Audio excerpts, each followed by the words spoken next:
अफसोसनाक खबर जो कि कई दिन से आप सुन रहे हैं, जिस पर तहकीकात हो रही है। यूनान कश्ती हादसा हर दिन के साथ दर्द बढ़ता जा रहा है जब जब हकाइक सामने आ रहे हैं। अब इस पूरी घटना में ग्रीस की भूमिका पर सवाल उठ रहे हैं, क्योंकि नाव हादसे में बचे 2 पाकिस्तानियों का कहना है कि नाव डूबी नहीं थी, बल्कि उसे जानबूझकर डुबाया गया था। और सबसे तकलीफदेह बात ये हुई है कि ये लोग बचाए जा सकते थे और वो कोस्ट गार्ड वाले, ये इल्ज़ाम लग रहा है कि वो गालिबन देख रहे थे और उन्होंने बचाने की कोशिश नहीं की। ये क्या है, ये कीड़े मकोड़े हैं। इन लोगों ने कहा मरने दो। अपील के बावजूद यूनानी कोस्ट गार्ड्स ने मदद नहीं की। पाकिस्तानियों के साथ खास तौर पे बहुत बुरा सलूक किया गया, मिसट्रीट भी उनके साथ किया गया, मार धाड़ भी की गई। अच्छा, बच जाने वालों ने इंकशाफ किया कि पाकिस्तानियों को पनाह गुज़ीरों की कश्ती पर छत से नीचे लाकर खतरनाक हिस्से में रखा गया, जिसकी वजह से ज्यादा पाकिस्तानी जाँ बहक हुए। यानी कि वो बेचारे तो आ ही नहीं सके ऊपर, उनको तो रेस्क्यू ही नहीं किया गया। वो बेचारे पता नहीं किस हालत में थे।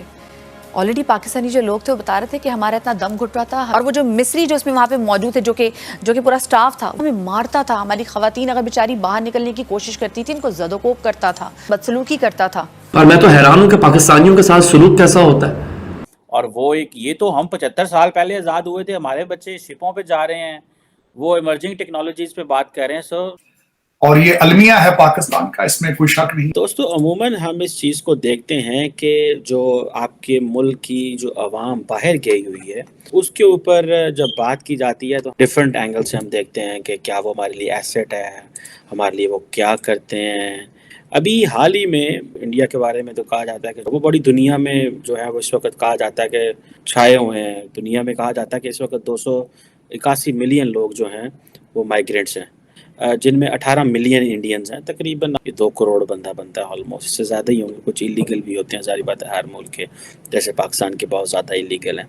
अब ये देखें कि नरेंद्र मोदी अमेरिका है तो ही कॉन्सिडर्ड कि उनके जो लोग हैं वो basically they are an asset for India. हमारी जो लीडरशिप है वो पाकिस्तानियों को देखती है पैसे के नज़र से, पैसे पे जो पैसे। मैं अमेरिका में हूँ तो मैं बहुत सारे अपने पाकिस्तानियों को मिलता रहता हूँ, दोस्तों को, फैमिली को, उनसे मिलते हैं तो वो हमें पता चलता है कि माइंडसेट क्या है। सो हमारी लीडर इमरान खान आता है, वो सिर्फ प्रोटोकॉल ही प्रोटोकॉल, जिसे वो कहते हैं ना, प्रोटोकॉल के अलावा वो कहता है चक्कर ही कोई नहीं है। और मैं आम आदमी से क्यों मिलूँ, मैं ये क्या है, ये कीड़े मकोड़े हैं, नाम ये कहेगा आम आदमी, लेकिन उनके लिए करने वाले कुछ नहीं होते। सो ये चीज़ है, that is what I found.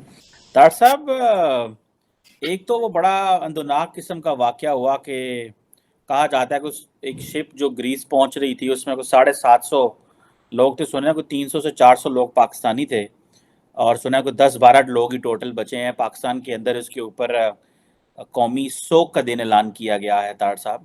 और अमेरिका के अंदर नरेंद्र मोदी साहब, वो तो इमर्जिंग टेक्नोलॉजीज़ की बात कर रहे हैं।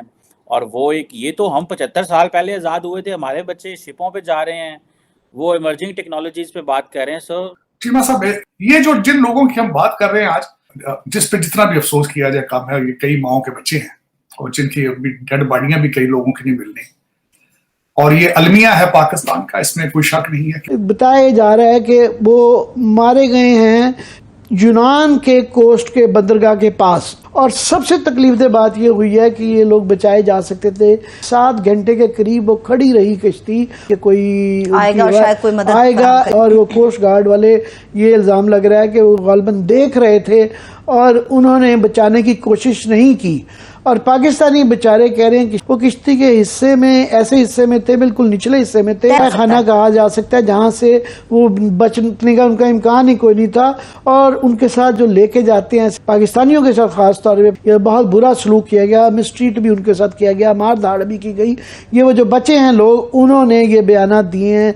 12 पाकिस्तानी सिर्फ बचे हैं, बाकी सारे मारे गए हैं। कश्ती डूब गई, सैकड़ों पाकिस्तानी बेचारे मारे गए, माओ के लख्ते जिगर मारे गए। इसको न्यू नेटवर्क जो है, न्यू न्यूज़ जो है, वो इसको रिपोर्ट कर रहा है कि पाकिस्तानियों को जानबूझकर कश्ती के सबसे खतरनाक हिस्से में रखा गया था। ये बड़ी अहम खबर है जो हम तक पहुंच रही है। और इंजन खराब हो गया, कश्ती जो है वो समंदर में बस बेयारो मददगार तैर रही है। अपील के बावजूद यूनानी कोस्ट गार्ड्स ने मदद नहीं की। 388 पाकिस्तानियों के जाँ बहक होने का खदशा है, बरतानी अखबार की हौलनाक रिपोर्ट। अब ये बयान उनका है जो बच गए, पाकिस्तानी मारे गए सारे। उनको कश्ती के सबसे कमजोर और खतरनाक हिस्से में उनको रखा गया जानबूझकर। अच्छा, बच जाने वालों ने इंकशाफ किया कि पाकिस्तानियों को पनाहगुज़ीनों की कश्ती पर छत से नीचे लाकर खतरनाक हिस्से में रखा गया, जिसकी वजह से ज्यादा पाकिस्तानी जाँ बहक हुए। पाकिस्तानियों को डेक के नीचे जबरदस्ती लाया गया। दूसरे मुल्कों के शहरियों को ऊपर वाले डेक पर जाने की इजाजत दी गई, जहां उनके डूबने से बचने का बहुत ज्यादा इम्कान था। अब ये उनको पता लग गया था चूंकि कश्ती का इंजन खराब है, कश्ती किसी भी वक्त डूब सकती है, लिहाजा उन्होंने ममालिक के लोग थे उनको वो ऊपर ले गए, कश्ती के ऊपर वाले हिस्से पे, पाकिस्तानियों को ऊपर से नीचे लेकर आ गए। अब देखें ये किस कदर दिल दहला देने वाली बात है, और मैं तो हैरान हूं कि पाकिस्तानियों के साथ सुलूक कैसा होता है। इन लोगों ने कहा मरने दो, ऊपर वाले डेक पे थे, नीचे बुला लिया जान के कि जब कश्ती डूबेगी सबसे पहले यही मरेंगे। ये कुछ बड़े अहम फैक्ट्स हैं जो अब तक सामने आए हैं, और ये बड़े खतरनाक फैक्ट्स हैं। जो लोग आप कह रहे हैं डूबे हैं, वो उन सबके पास लीगल वीजा था, ये कह रहे हैं आप? जी, जो हमारी अभी तक जो इन्वेस्टिगेशन है उसमें जो विक्टिम फैमिलीज हैं जिन्होंने हमारे साथ रब्ता किया और उसके जरिए से फिर हमने लीगल वीजा कहाँ का था? ईरान का, लीबिया का, या कहाँ का लीगल वीजा था उनके पास? लीबिया जी, और वैलिड डॉक्यूमेंट उस पे मोस्टली ने उसी पर ट्रेवल किया, बाय एयर गए। तो आगे जाकर वो लीबिया में जब वो लीगली पहुंच गए तो वहां से आगे से फिर जो बॉर्डर क्रॉसिंग है वो एक इलीगल एक्टिविटी शुरू होती है, जो कि ओपन वाटर्स में है, जिसका आप जिक्र कर रहे थे। और उसमें ये जो एक ट्रेजिक इंसिडेंट